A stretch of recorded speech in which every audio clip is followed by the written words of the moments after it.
All right, so yeah, so we're here. We're here live at the Griffin Center for Healthy Living. We are featuring a dish that we haven't done in the past. So for those of you that are joining us live in person, thank you for being here. If anyone decides to tune in, you can answer questions on the through the app, and I will answer them as I go with Katie, of course. Today we are doing a tempeh bolognese, along with a white bean. What was the full name? It's a garlic white bean dish. A garlic white bean dish that Katie is making for us this evening. So, again, the Center for Healthy Living here at Quarry Walk in Oxford is meant to teach instructions dealing with food as medicine, how to incorporate healthier food into your diets, to think of food as a way to help prevent chronic disease. We do classes here for heart health, diabetes, weight loss. We do a lot of out of the box things, mixing different grains and foods. You'll see some of the different types of black bean pasta and white bean pastas up front here behind me. So we are streaming live on Facebook. Again, griffinhealth.org/events to get onto the site. And I'm going to turn it over to Caty Poole. Katie, your mic is on. You're ready to go. Yes, hi. Hello, everybody. Thank you again for being here today, online and in person. We're going to try to tackle on the surface a very big subject, which is what protein is, why our bodies need it, and why it's important to get enough as we are aging. So I've got some things going, and don't worry, I will walk through that as we get to the cooking portion. I did start our bolognese ahead of time just because it does need to simmer for about 20 minutes. So I'll walk you through that, but for right now, I'm just gonna take you through these brief slides to talk about the essentials of protein and why this is really important. So there are 20 odd amino acids that make up protein. We know that protein is a macrobiotic in addition to carbohydrates and fats that our bodies need. It is an essential building block of our cells. But there are many other things that protein does and the amino acids do for our body, for our organs, and for our tissues. Now, of those 20 odd amino acids that make up proteins, there are, some would argue either 8 or 9 that our body cannot synthesize directly. And that's why we need to get those from food. So that means that's what we're calling, whenever you hear the term essential amino acids, that is what that is referring to. It's those core amino acids that make up proteins that our bodies cannot make on their own, which means we have to get them by supplement or by food.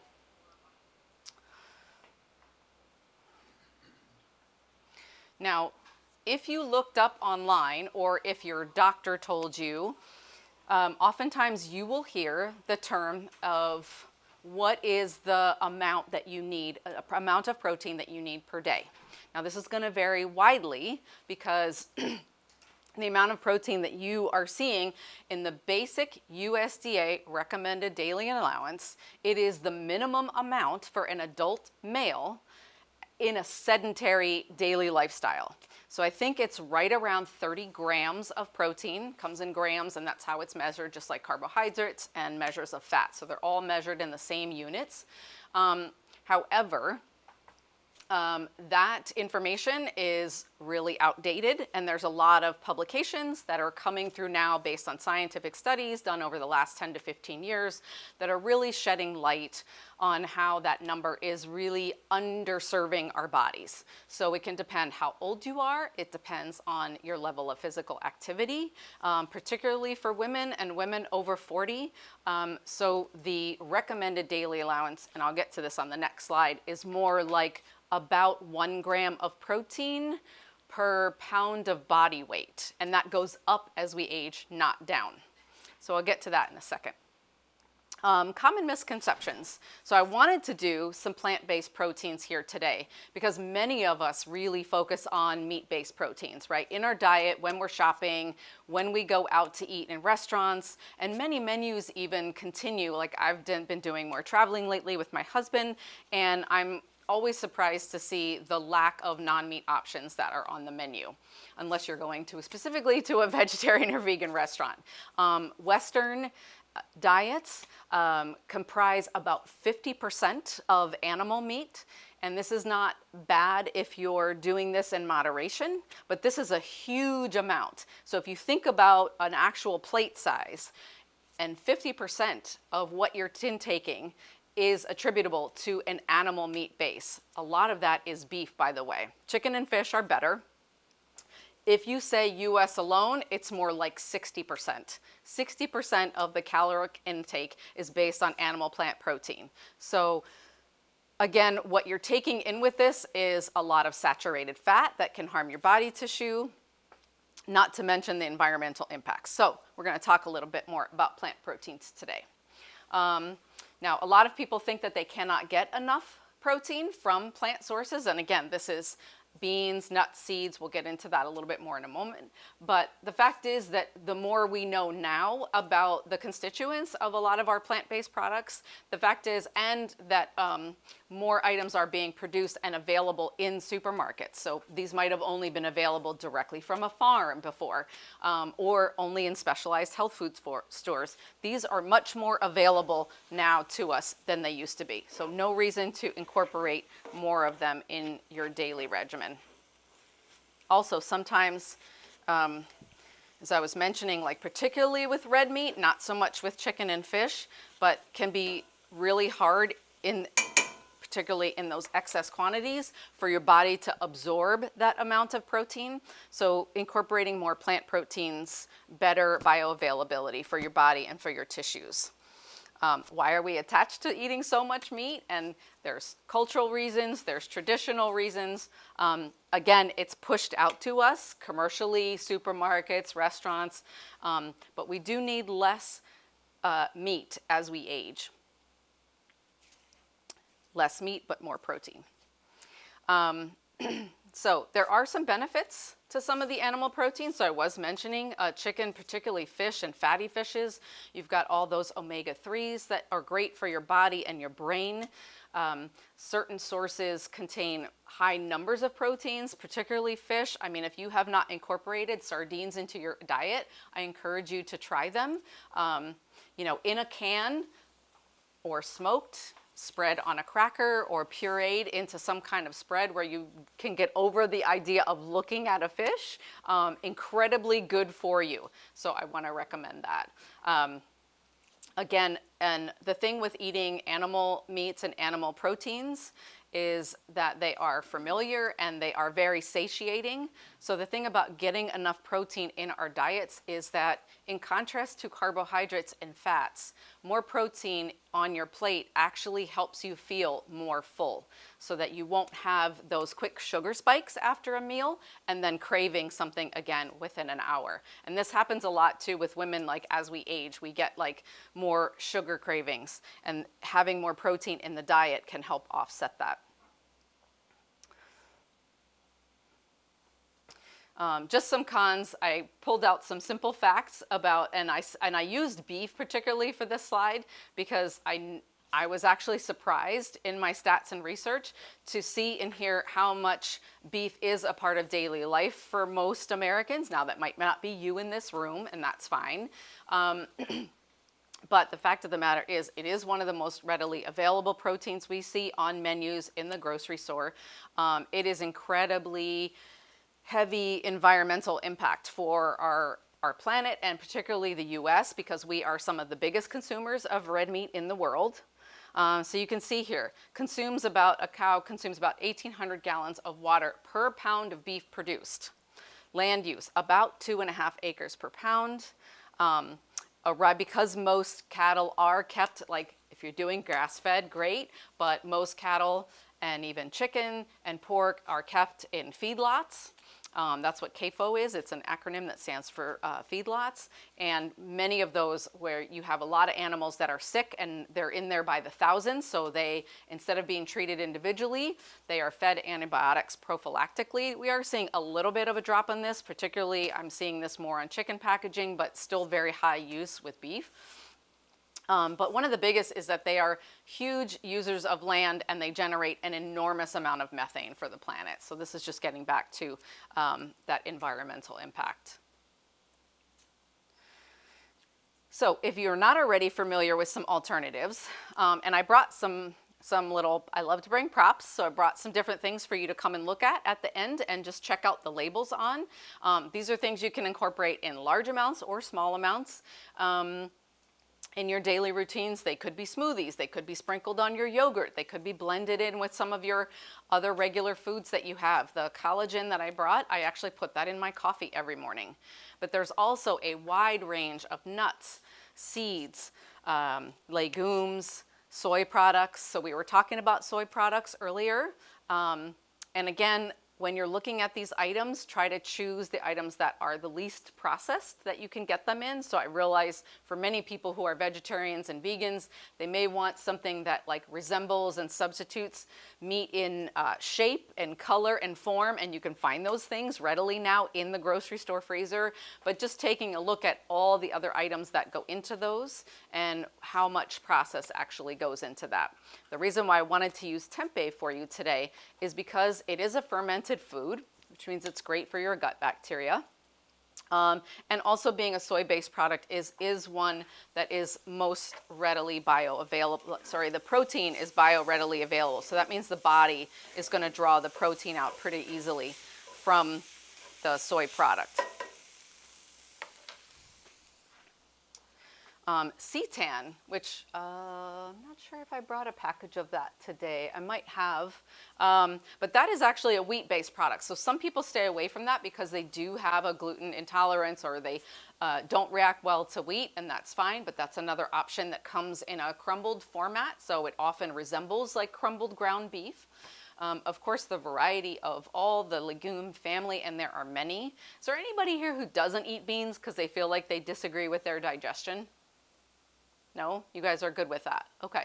I just want to mention that we sort of put a lot of beans in the same category of being gaseous, right? And the truth is the chemical ingredient in beans that actually causes that in the human system is called inulin, and it can range a huge range, right? Depending on the type of bean or the type of food that you're eating. So another thing that a lot of people grow in their yards that has a lot of inulin, but it's a low carbohydrate food, is Jerusalem artichokes. So if anybody has tried to eat those, a lot of times they can cause that effect. But my point is just to say, try different ones, try them in smaller quantities by incorporating them, because you only need 1/3 to 1/2 cup of most beans. They're very satisfying and have high protein levels. But yeah, for me, red kidney beans don't agree with me, so I stay away from those. And oftentimes if I'm making a chili, I use a different bean that agrees with me more. So try different ones. You can also remove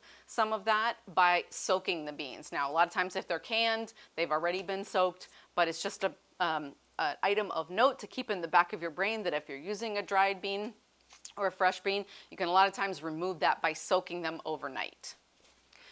Nuts and seeds. So pistachios. Pistachios are one of the highest protein nuts out there on the market. So if you see a bag and they look really expensive, just remind yourself you don't need a large amount. Eating them in small quantities can really add a lot of fiber and protein to your diet. Hemp seeds. So I brought hemp hearts with me today, and those actually come either with the outer shell on them, which makes them crunchy, or with that outer shell removed if things get stuck in your teeth, which is what these are, and they're the center part of that seed or nut, and it's much softer. So you can sprinkle it on yogurt. It'll blend into other foods if you're using it as a smoothie. A lot of people have allergies to tree nuts, so hemp hearts and sunflower seeds or sunflower butter are good alternatives for that. And then, of course, there are whole grains. Quinoa, brown rice, and oats are the 3 that have the highest amount of protein for your buck or per serving. And buckwheat, actually, is another one that I didn't list here, which is very high in protein and fiber. Any questions so far? Also peas, right? We don't think about peas as a source of protein, but we are starting to see both protein in a powder form and also in the plant milk category being made from various peas. And so peas are both a starch and a form of protein. So keep those in. Those are on this chart as well. Now, there are these other alternatives, and if you're really craving and seeking that texture of meat, totally fine to include these. In fact, I brought two forms of tempeh for you today, and there's one that is in a cake format. And this actually is what I'm used to buying.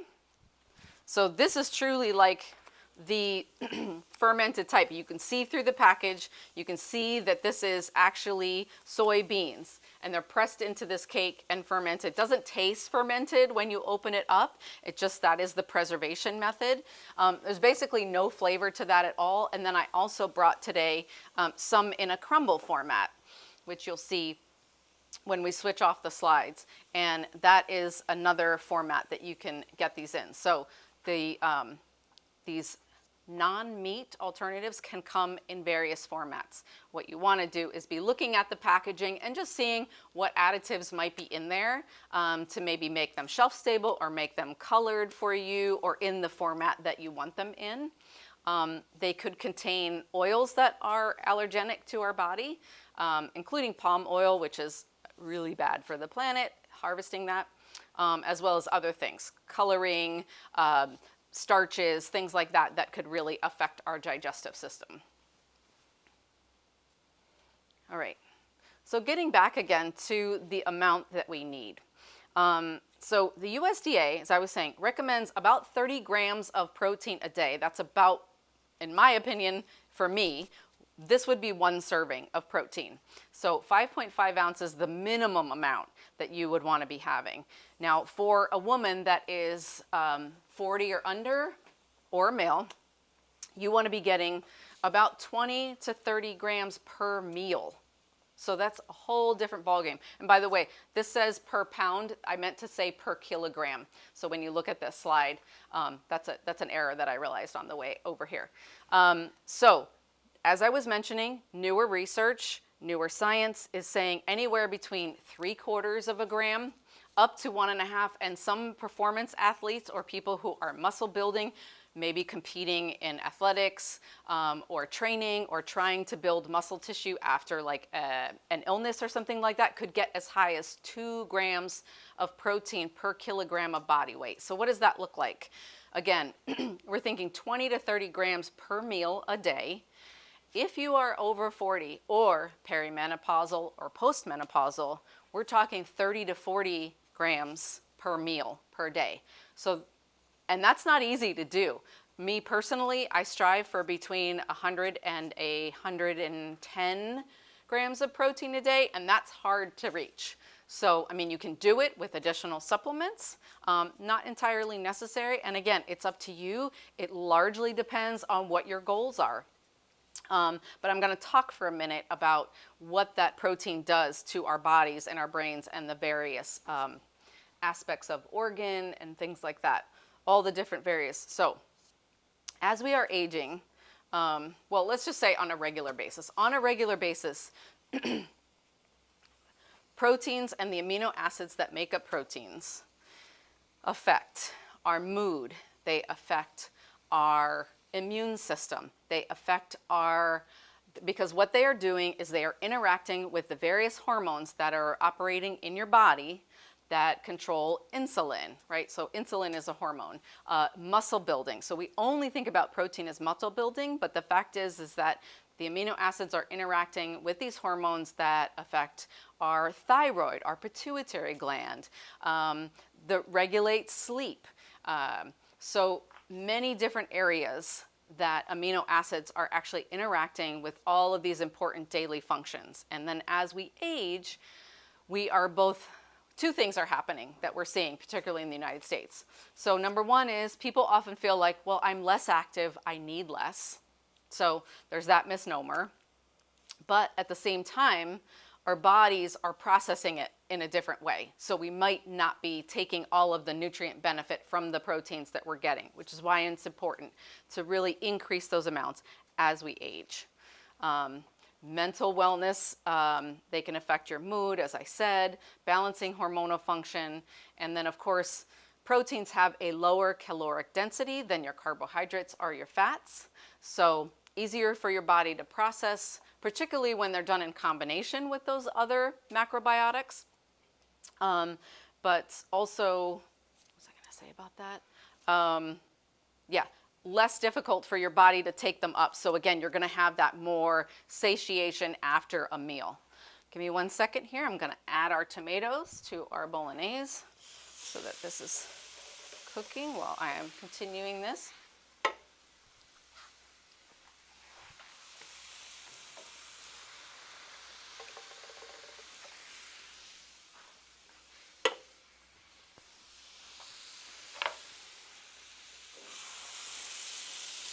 So any questions about any of that so far?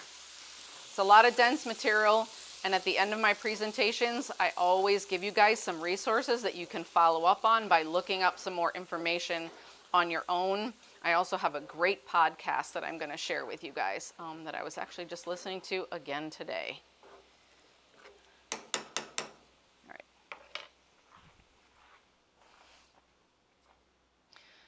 So again, our bodies have many hormones. This is just like the top 9. So if you wanted to get into it and geek out, there are some ways you can find the full list online. There's also a couple of great books I'm going to recommend to you at the end where you can explore that a little bit more. So, all right, we'll get right into it. I think I got to all of the aspects about the amount. Does anybody have any questions about the amount or the things that I was talking about how protein and amino acids are interacting with our body? Everybody good? Okay, great. So then I will jump right in. So what I have done for you today, again, we're making 2 dishes. We are doing a tempeh bolognese. Can you guys all see this on the screen? So they're not looking at your screen yet, Katie? Okay. Okay.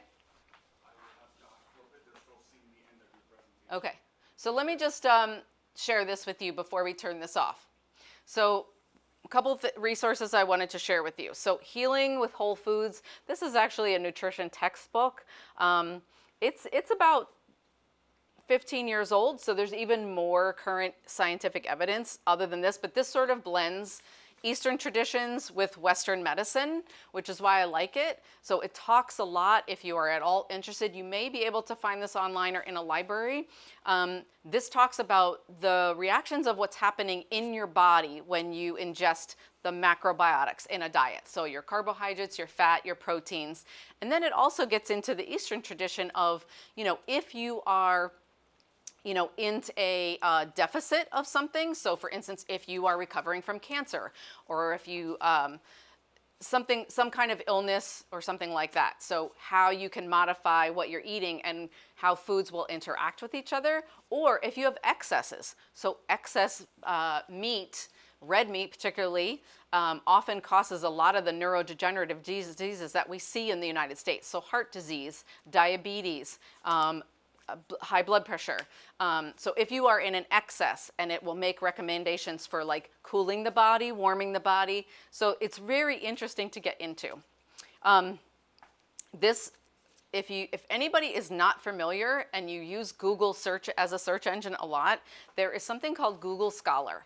Wonderful resource. So Google Scholar is basically the free and available to the public of publications that are research-based. So they might be medical journals, they might be other articles published elsewhere, universities and such. It is a great resource if you're looking for current scientific-based information.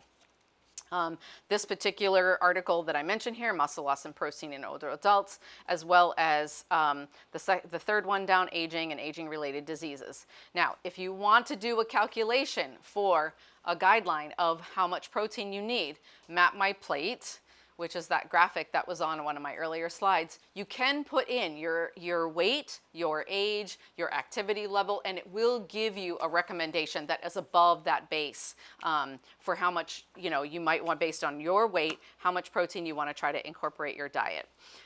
Dr. Sarah Gottfried is a OBGYN who has written 5 books. She now has a podcast. She's on Instagram. This particular book was incredibly helpful to me in understanding how the food I eat and the protein particularly, and how it's affecting my hormone levels post-menopause. And I will say that I made some changes about 2 years ago, dropped 20 pounds, dropped my cholesterol 20 points. So very interesting, particularly for women. There's also another one called the hormone cure, which really dives into just the hormones. This kind of talks about everything. And then this also, this podcast is another one. And then finally, I did want to recommend a podcast that I was listening to today, which of course, can't think of it now. I will look at it and get it to you before you leave. But really excellent. She has 2 particular episodes that dive very deeply into exactly what we're talking about here today. So if you want to get a little bit more in depth, she talks about the proteins, different proteins and how they are affecting our hormones specifically. And then she also talks about supplements. In other words, where to get those and how to choose the supplements, whether it's a protein powder, collagen supplements, or other sources, including BCAAs, which are the 3 basic amino acids that you need for just muscle building and muscle repair. So those are like the 3 core amino acids. And I will give that to you before we leave here today. So I wanted you to have this. Hopefully you got a picture of that. And then now, Josh, if we can switch over, I'm going to switch over to cooking. You want to get him going on that? Okay.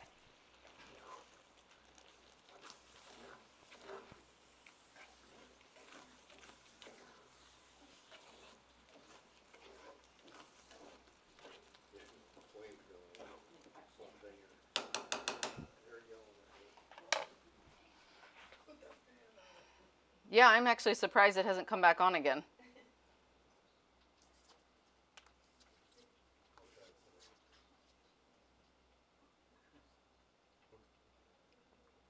All right. So that podcast I was telling you about, it's called The Betty Rocker Show. She is a nutritionist and physiologist, and I found it on Spotify, and she is incredibly knowledgeable.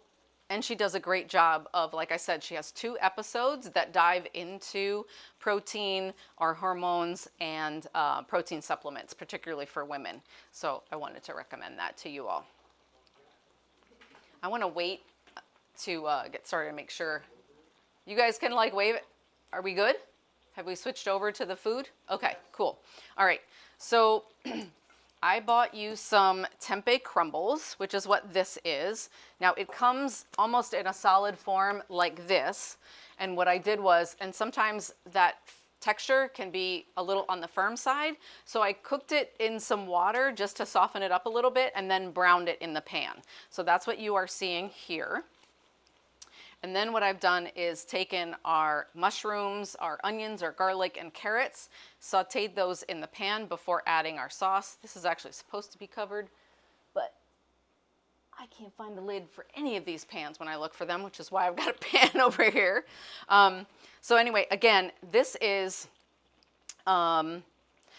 takes about 20 minutes to simmer. So that's why I was getting it going. I'm letting these vegetables really cook so that they are soft and we get all that umami flavor out of them. And then I'm going to add the tempeh back to that sauce and put the final seasoning in. So that is our tempeh bolognese. So I'm going to put the pasta in the water, and then I will switch over to the bean dish and get that going while this is continuing to simmer. So I've got this on low right now.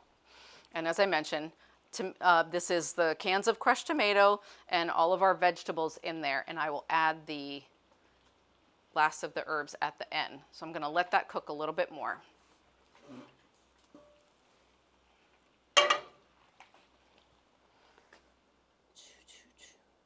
Now, if I were making this at home, has anybody made bolognese at home? Yeah? Does your recipe call for the pasta to be in the sauce? No. Okay. I guess I never used to cook it that way.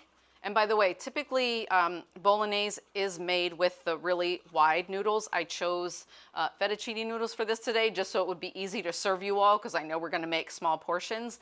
But essentially, the thicker your Italian sauce, the heartier you want your noodle, right? You want, and why they do the pappardelle is because they want the all those meaty ingredients in your sauce to really be clinging to your noodles. If I were doing this at home, I would actually be doing this particular, the sauce dish, in a Dutch oven and doing the noodles right in the sauce. And let me tell you, it makes if you haven't done it that way, it makes a huge difference, because essentially you're cooking your noodles in this sauce and it tastes amazing. So if you haven't tried it, I would highly recommend that you try that at home. I'm actually going to break these so they're a little bit easier to serve.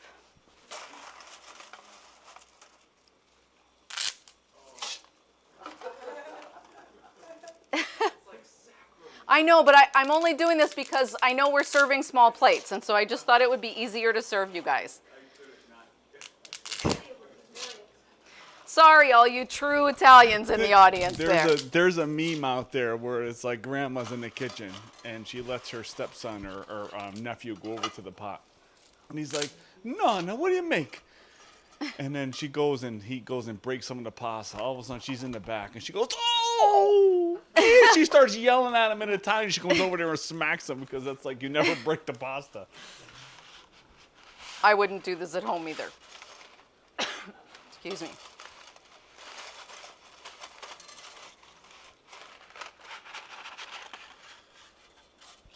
I'm probably going to end up with a lot.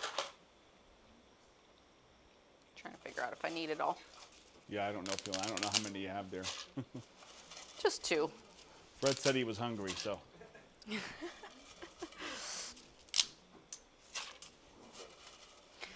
This bolognese is, anytime you make bolognese, whether it's with meat or without, it's a little bit of extra work. It's definitely one of those dishes that we save for a weekend day, but it is so good. I mean, nothing beats it. So I would recommend they try it, even if it's a few extra steps. Great. All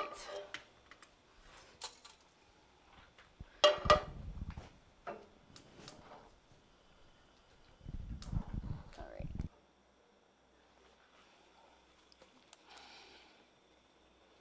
Hey, Mike, can you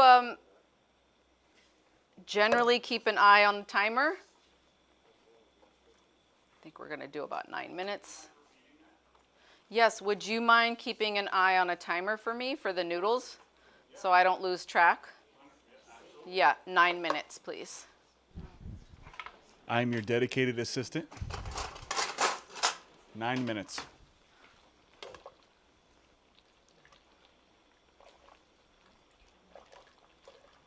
Are there any other big no-nos from any Italians in the crowd that I've done so?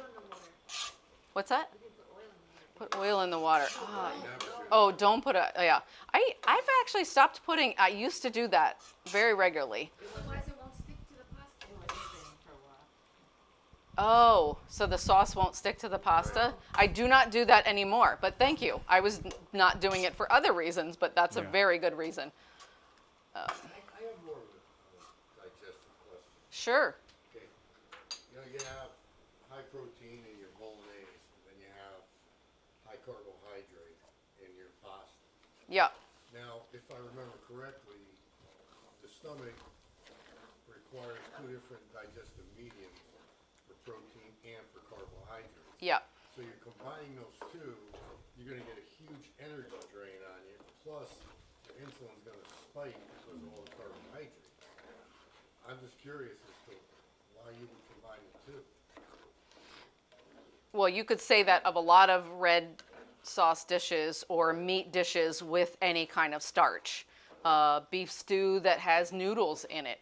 I mean, so there is a ideal ratio. Again, this is getting deeper into this, but you can do some reading, and this is where a book like this or something can help you, which is how to find the ratio that helps our body so we don't get as much of a glycemic spike, which is it could be 2 to 1, which is 2, 2 grams of protein to 1 gram of carbohydrate. So that's actually, or could be as high as 7 or 8.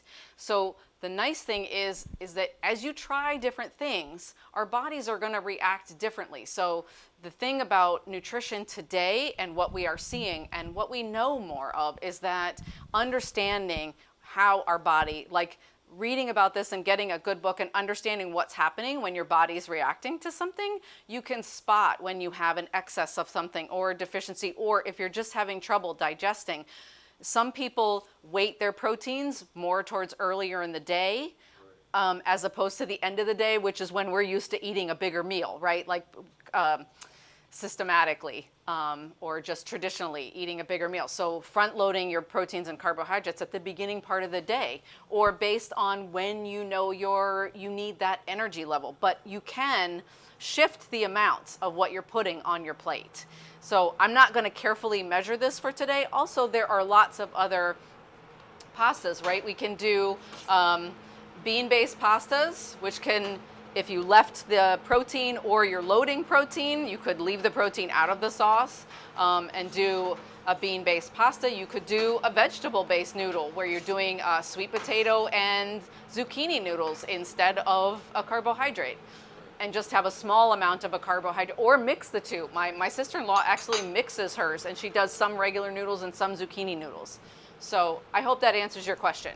Yeah, so Katie, when we're for those people that are watching online, to reiterate your question was, you know, you were concerned on the why about the potential spike, right, in the insulin when you're combining the carb with the protein. Well, yeah, you're gonna get a huge energy drink, like a Thanksgiving dinner. Right, when you get the tryptophan coma, right? Right, So, exactly. yeah, so I think, and just to reiterate a little bit what Katie said, you know, there is an ideal ratio for different people, 2 to 1, could go up to 7 to 1, carbs versus proteins, but there are other alternatives such as zoodling, when you zoodle zucchini and squash, or they do make, like Katie was mentioning, low carb pastas, and they do have the whole bean pastas as well. There's a black bean, there's a white bean. They do make a couple different kinds. So I think that would be the workaround if the concern was to not have the leaching energy drain come on you.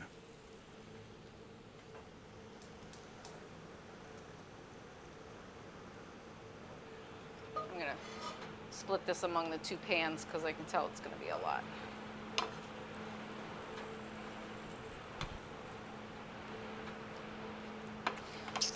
You're at 4.5 minutes on the pasta, okay? Okay, thanks. That's it.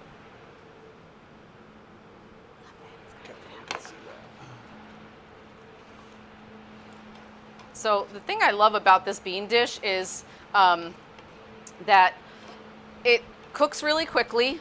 It's a great way to use fresh tomatoes. You could serve it at room temperature. So this is one of those things that would make a great summer dish. You could even do this on the grill if you wanted to. All right. And all I've done is saute some garlic, and I drained the beans and rinsed them a little bit, even though I put a little water in the pan just so they wouldn't stick. And I'm gonna let those get warm, and then I'm gonna add our chopped tomatoes, which I've taken. I like to off-season use some of the smaller cherry tomatoes, and I've just done like a really rough chop to these. And I'm gonna put those in as soon as that's warm, and just let them cook where they're starting to break down and soften. It says in the recipe 10 minutes. It might not even need to be that long.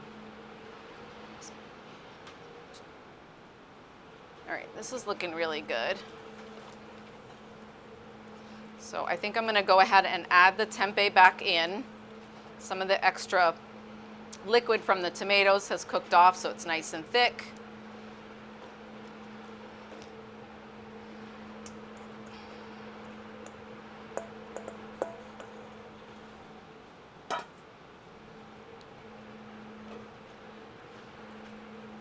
If you haven't tried it, so soy products, if you haven't tried these or seen them, you can find soy crumbles, which also really resembles crumbled ground beef in the frozen section of the grocery store, but it's not difficult to make that. So if you're seeing ingredients in there, or for some reason it doesn't agree with you, or you just happen to have a block of tofu in your refrigerator, it's also half the price, right? So a block of tofu is about $3, firm tofu, 8 ounces, and the soy crumbles are maybe 5 something. So for the same quantity, if you wanted to, for almost half the price. You could break apart your tofu and saute it in a pan just like I did with that tempeh. And if you drain some of the water off first, it's better. But you can get the same texture basically at home if you have a little bit of extra time.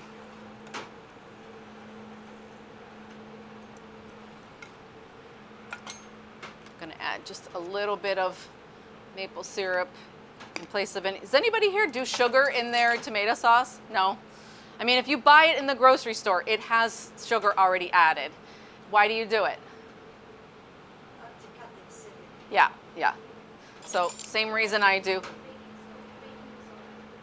Okay, yeah, that's another way to do it.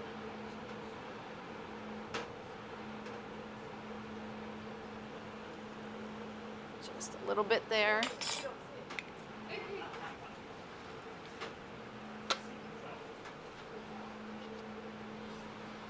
All right, so these are starting to get warm.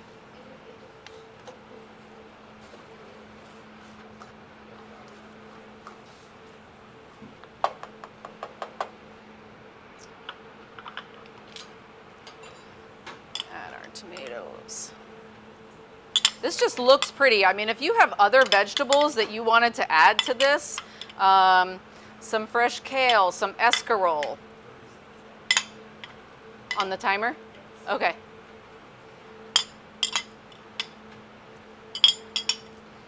I also loved the color of this. I mean, our food should look appealing. We should want to eat it, right? I like when things have a lot of different color in there because that means we are getting a mixture of different vitamins and nutrients in our food. I'm gonna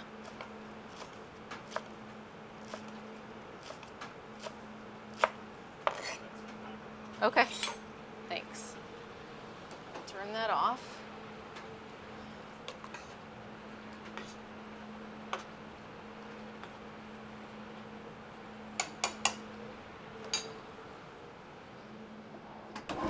All right.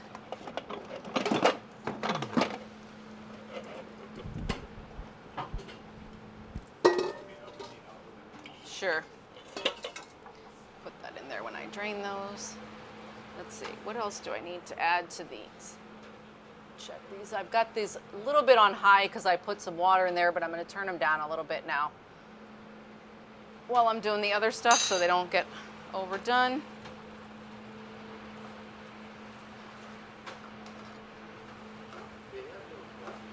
Sorry? I have a question. Yeah. Okay. And maybe you could dispel this myth, or is it fact, that soy increases estrogen when ingested by men? So the question to our online folk is debunk this myth, Caty Poole. If the myth is, when men ingest a lot of soy, does it increase estrogen levels?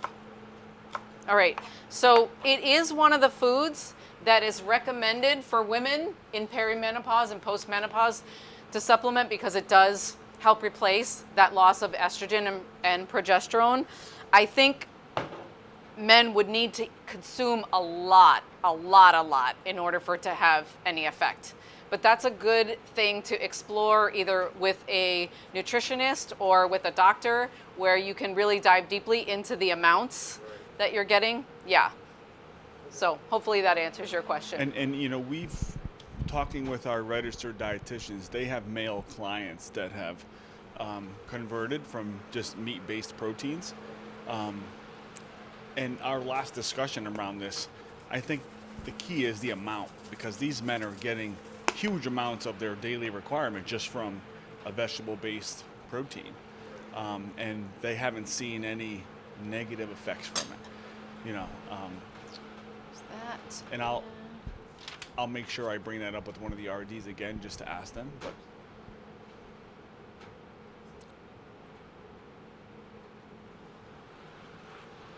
If you're asking me any more questions, you're going to have to make sure you get my attention just because this fan is really loud right now. no, it's okay. It's okay. right. We're just enamored by your cooking skill here. We're all watching you, so we're just, you know, we can smell it now. There's aroma here going, even Yep. with that fan on. So, So I'm just basically adding a little bit of seasoning, the seasonings that are in your recipe, to each of these dishes. I added the red wine to the sauce, and I'm doing the cumin and some salt and pepper in the beans. And then I'm gonna drain those pasta, and we will be pretty close to, yeah, getting ready to eat. Let's see, I didn't forget anything, did I? What do you need? Okay.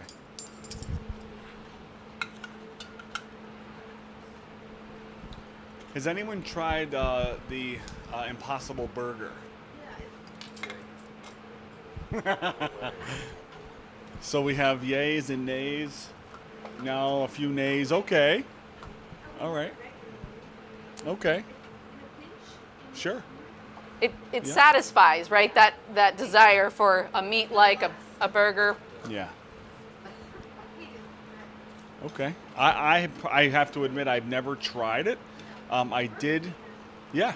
I've tried a black bean burger, which with everything else on it, I mean, I have to be honest with you, it wasn't that, it didn't like make me think, oh my God, I'm eating a black bean burger. It's not bad until you really think about it and you're like, okay, well the texture's a little bit different, but,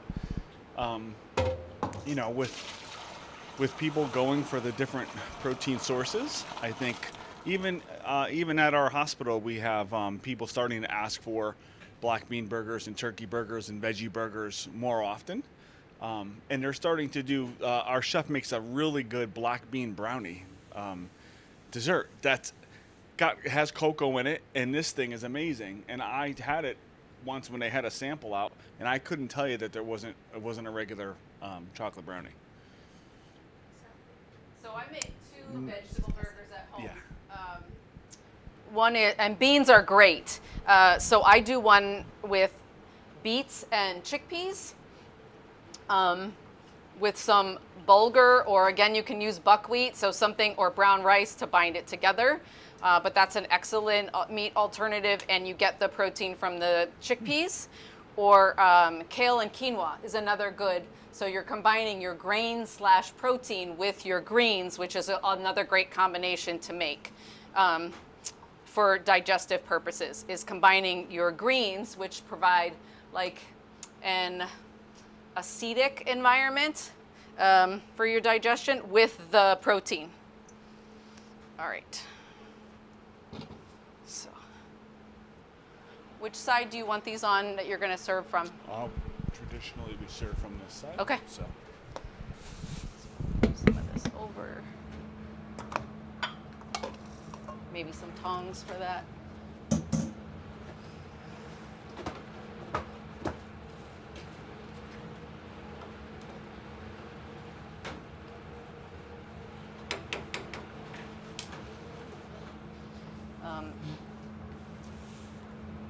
That I'm done.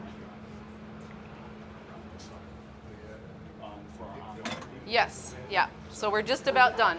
So for those of you who are online or viewing this as a recording, we have strained off our pasta. Our Bolognese is just about done here. Nice and thick with all of our ingredients and our seasonings in it. And our bean dish, we're gonna top with some cheese and parsley, and we will be ready to serve. All right. So we're going to wrap up the online piece to this. So we want to thank everyone that is seeing this or is going to go back and watch this, of course. This will be on our Facebook page and on our YouTube. So if you go to youtube.com and put in Griffin Health, you'll see our videos that we've done here, that we've live streamed. They also have the recipe cards with them. You guys have yours here, of course, but for people that could not attend, the recipe is usually attached there.